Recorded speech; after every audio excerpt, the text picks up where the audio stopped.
검사의 명백한 불법이기 때문에 이것을 속기록에 남기기 위해서 제가 물을 테니까요. 예, 맞느냐 안 맞느냐 좀 이화영 증인 대답해 주세요. 네. 본인의 진술서에 검찰 고위직 출신 A 변호사를 과거에 알던 변호사 선임을 위해 접견 요청하여 구치소에서 변호사 접견을 함, 선임을 거부하여 만나지 못함, 검찰의 해유와 압박이 심해진 2023년 4월에서 6월 사이에 검찰 측의 주선으로 수원지검 1313호실 검사의 프라이빗한 공간에서 교도관 입회 없이 5차례 면담함, 검찰 최고위층의 약속이라며 검찰 측의 회유 내용을 확인해 줌 맞습니까? 그렇습니다.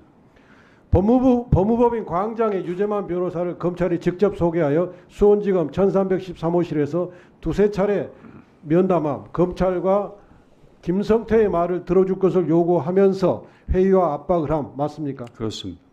그 이외에 김성태의 변호인으로 생각되는 변호사 2인 정도를 한 차례씩 검찰의 주선으로 만남 맞습니까? 그렇습니다. 피의자 이화영 검찰 조사 시 변호인 배석이 여러 사정으로 어려워지자 회의를 위한 조서에 변호인 배석이 안 되면 모양이 좋지 않다면서 김성태의 주선으로 변호인이 검찰 조서에 배석함 맞습니까? 그렇습니다. 봉지욱 기사님 좀 앞으로 나와 주십시오. 좀 빠르게 진행하겠습니다. 네. 제가 가장 의심하는 것은 2019년 4월 초에 지급했다는 300만 불입니다. 네. 그 자금 출처에 대해서 검찰은 2월 15일 19억, 4월 8일 25억을 출처라고 하는데 네. 3월 말에서 4월 초에 그 지급했다고 하는 거죠. 지급했다고 합니다. 환치기 방법으로. 네. 근데 2월 15일 날 출금했으면 이건 너무 시간적 거리가 있고 4월 8일 날 출금한 것은 이미 환치기가 일어난 이후기 때문에 시간이 맞지 않습니다. 네. 그래서 저는 이건 정말 이상하다. 이것은 허위일 가능성이 있다고 생각하고 또 하나는 국내에서 환치기가 일어났으면 그 돈이 환치기업자 누구한테 지급됐는지 수표 추적이 됐는지 그게 확인이 돼야 되잖아요. 기록을 보셨다고 하니까 여기에 대해서 의견을 말씀해 주십시오. 일단 이제 재판부에 제출된 증거 기록에는 예를 들면 세븐럭 카지노라고 삼성동에 특정이 됩니다. 그리고 사람 이름까지 확정이 되는데 거기에 대한 뭐 압수수색이나 수사는 하지 않은 것 같습니다. 왜냐하면 증거 기록이 없습니다.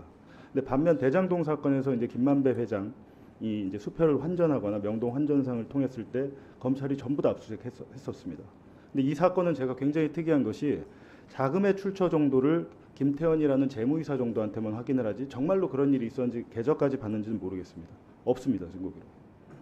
결국 300만 불이 이게 조작이라면 결국 앞에 200만 불과 뒤에 200만 불이 실제하더라도 그것만 가지고는 이재명의 방북이 설명이 안 되니까 300만 불을 늘려서 보장하는 거라고 생각을 합니다. 여기에 대한 의견이 어떠십니까? 근데 제가 한 말씀 드리면요.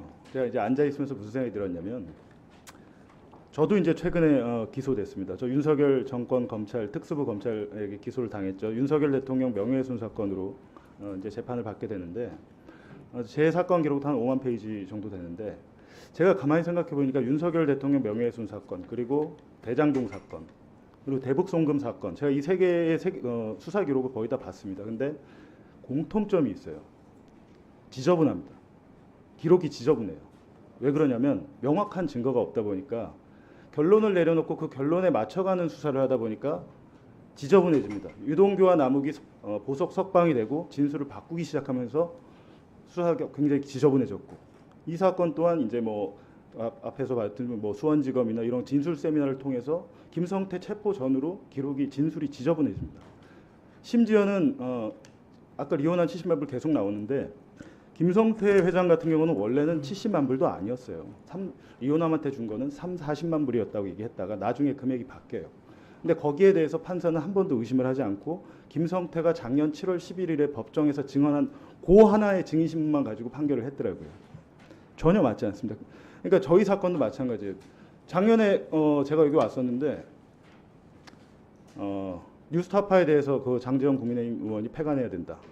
김기현 당 대표가 1급 살인죄다. 국기문란죄, 중대범죄자 저희에 대해서 이제 그렇게 비난을 하셨었죠. 근데 10여 명의 검사 대선 개입 여론 조작이라는 타이틀을 붙인 특별수사팀이 지난 11개월간 밝힌 게 하나도 없습니다. 저희 사건 기록을 봤더니 제가 분석을 해보니까 가장 많이 등장하는 인물이 이재명이에요. 윤석열 대통령의 명예훼손 사건에 왜 이재명이라는 인물이 가장 많이 나옵니까? 제가 드리는 말씀 그래서 결국에는 이게 예. 항상 마무리해 주시죠. 목콩의 예. 면도날이란 말이 있잖아요. 진실은 굉장히 간단하게 돼 있는데 이 사건도 굉장히 좀 그렇습니다. 간단하지 않고 제가 보도한 모든 것은 검찰 수사 기록, 자기들이 수사한 것, 전 그걸 가지고 보도한 것이지, 그걸 검증해서 보도한 것이지 본인들의 수사 기록에 있는 겁니다. 제가 만든 게 아니잖아요. 자승자박하고 있다고 생각합니다. 네, 수고하셨고요. 마지막으로 박은정 의원님 신문해 주세요. 네, 그 PPT 띄워